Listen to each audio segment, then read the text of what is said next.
வணக்கம். காலமெல்லாம் என்னை தன் கொத்தடிமையாய் கொண்டிருக்கும் கையில் கிளிதாங்கிய கோலக்கிளியாம் மரகதவல்லி மதுரையின் அரசி மீனாட்சி என் பச்சை புடவைக்காரியின் திருப்பாத கமலங்களைத் தொட்டு வணங்கி, இதை பார்க்கின்ற நீங்கள் எல்லோரும் எல்லா நலனும் பெற்று வாழ வேண்டும் என்ற பிரார்த்தனையும் அவள் முன் வைத்து வரலொட்டி ரெங்கசாமி ஆகிய நான் இன்று இதனை உங்களுடன் பகிர்ந்து கொள்கிறேன். நான் பல காதல் ஜோடிகளை பார்த்திருக்கிறேன். தெரு முனையிலே ஒரு மர நிழலிலே ஒருவரை ஒருவர் பார்த்தபடி உலகையே மறந்து பேசிக்கொண்டிருப்பார்கள். சில சமயம் தெருமுனையில் நிற்கும் என் காரை எடுக்க அந்த காதல் ஜோடிகளை கடந்து செல்ல வேண்டியது இருக்கும். அவர்கள் பேசும் வார்த்தைகளில் ஒன்றிரண்டு புரியும், ஆனால் வாக்கியங்கள் புரியாது. அர்த்தமில்லாமல் பேசிக்கொண்டிருப்பார்கள். அப்படி காதலர்களை பேசுவதை ஸ்வீட் நத்திங்ஸ் என்று சொல்வார்கள். கோவிலிலே கர்ப்ப கிரகத்தின் முன்பு பலர் இறைவியின் சன்னதியில் கண்மூடி சில சமயம் கண்ணீர் மல்க நிற்பதை பார்த்திருக்கிறேன்.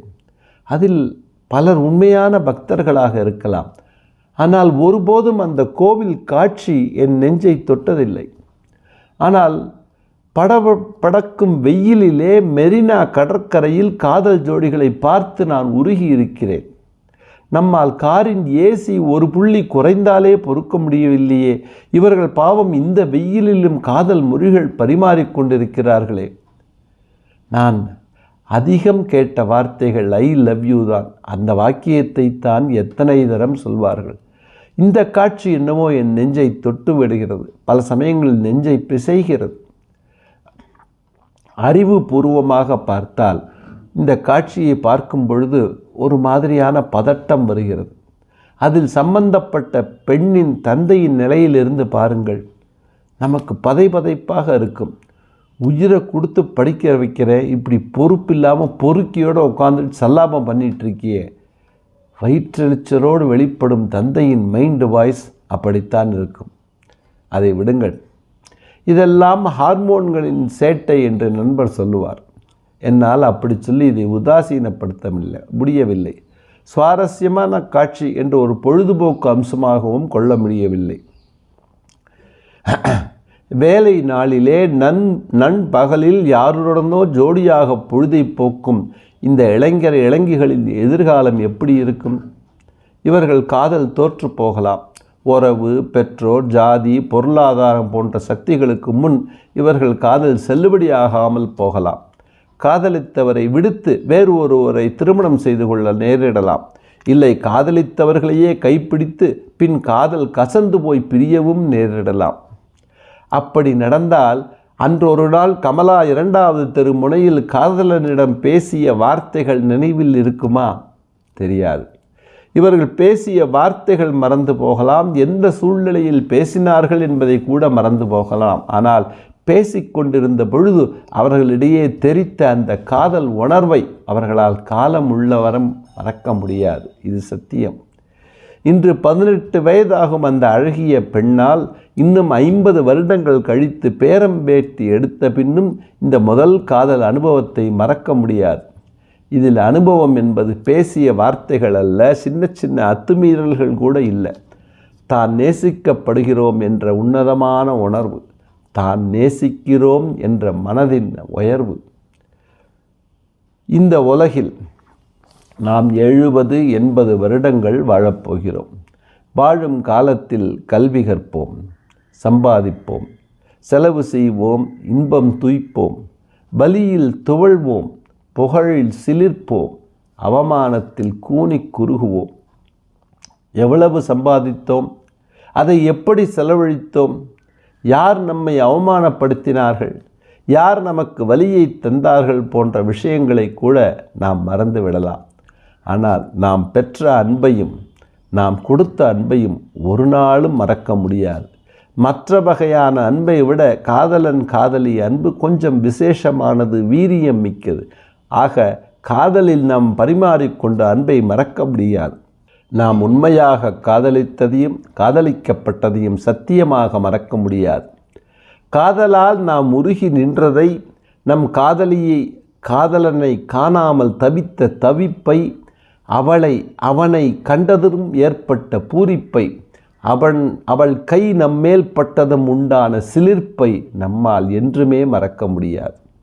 ஏனென்றால் உண்மையான காதல் உடல் சம்பந்தப்பட்டது அல்ல, ஆன்மா சம்பந்தப்பட்டது. உண்மையான காதல் ஹார்மோன்களின் சேட்டை அல்ல, ஆன்மாவின் தாகம். அந்த தாகம் யார் மீது அல்லது எதன் மீது இருக்கிறது என்பது முக்கியமல்ல, அதன் வீரியம் என்ன என்பதுதான் கேள்வி. ஜலாலுதீன் ரூமி என்ற 13ஆம் நூற்றாண்டு பாரசீக கவிஞனுக்கு அந்த ஆன்ம தாகம் அன்பு வடிவான ஆண்டவன் மேல் இருந்தது. நம்மாழ்வாருக்கு கண்ணன் மேல் இருந்தது. மதுரகவி ஆழ்வாருக்கு நம்மாழ்வார் மேல் இருந்தது. அந்த காதலும் தாகமும் இருந்ததால் தான் அவர்கள் வாழ்க்கையே ஒரு கொண்டாட்டமாக, முடிவில்லாத கொண்டாட்டமாக, நீண்ட ஒரு திருவிழாவாக அமைந்து விட்டது. திருமணை ஜோடிகளுக்கு காதலிக்க ஆள் கிடைத்து விட்டது. நமக்குத்தான் ஒன்றும் கிடைக்கவில்லை. நமக்கு யார் மேலும் காதல் இல்லை, எதன் மேலும் காதல் இல்லை. அதனால்தான் நமக்கு வாழ்க்கை என்பது செய்து முடிக்க வேண்டிய ஒரு வேலையாக இருக்கிறது. வாழ்க்கையே நமக்கு ஒரு தொந்தரவாக போய்விட்டது. ஒன்று உயிரை கொடுத்து காதலிக்க ஒரு ஆள் வேண்டும், இல்லாவிட்டால் நாம் காதலித்து செய்யும் ஒரு தொழில் வேண்டும்.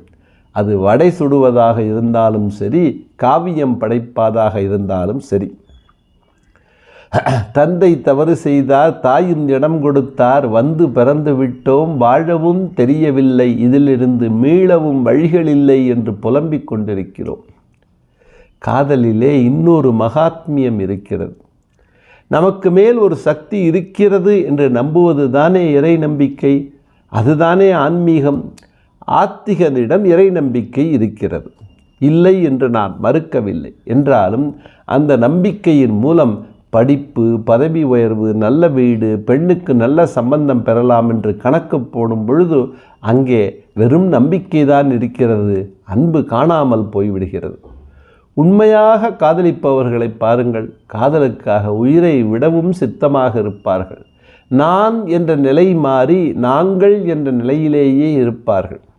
எனக்கு புற்றுநோய் வந்தாலும் பரவாயில்லை, ஆனால் என் காதலிக்கு ஜலதோஷம் வந்தால் என்னால் தாங்கிக் கொள்ள முடியாது என்று சொல்வார்கள். இந்த பினாத்தல் எல்லாம் வயசு கோளாறு, கல்யாணமாகி 1 வருடத்திற்குள் எல்லாம் குணமாகி சரியாகிவிடும் என்று சொல்லாதீர்கள். திருமணமாகி 1 வருடம் ஆனவுடன் அங்கே காதல் போய்விடுகிறது. திருமண பந்தம் மட்டுமே இருக்கிறது. பந்தம் என்ற சொல்லிற்கு விலங்கு என்ற பொருளும் இருக்கிறது. 1 வருடத்திற்கு முன் திருமணம் நமக்கெல்லாம் ஒரு விலங்காகவே மாறிவிட்டது. நான் உன்னை காதலிக்கிறேன், ஐ லவ் யூ, இதுதான் காதலர்களின் தாரக மந்திரம்.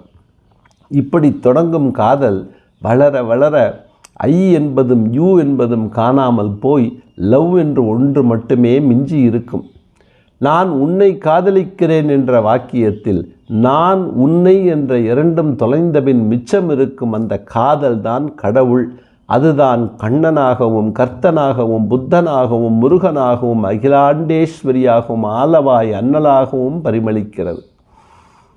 எதிர் பாலினம் member of the opposite sex அருகில் இல்லாத பொழுதும் நான், எனது, நீ, உனது ஆகியவற்றை தொலைப்பதுதான் உண்மையான அன்பு.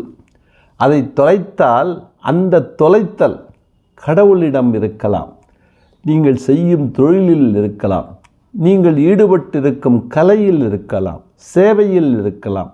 அந்த தொலைத்தலே தெய்வீகம்.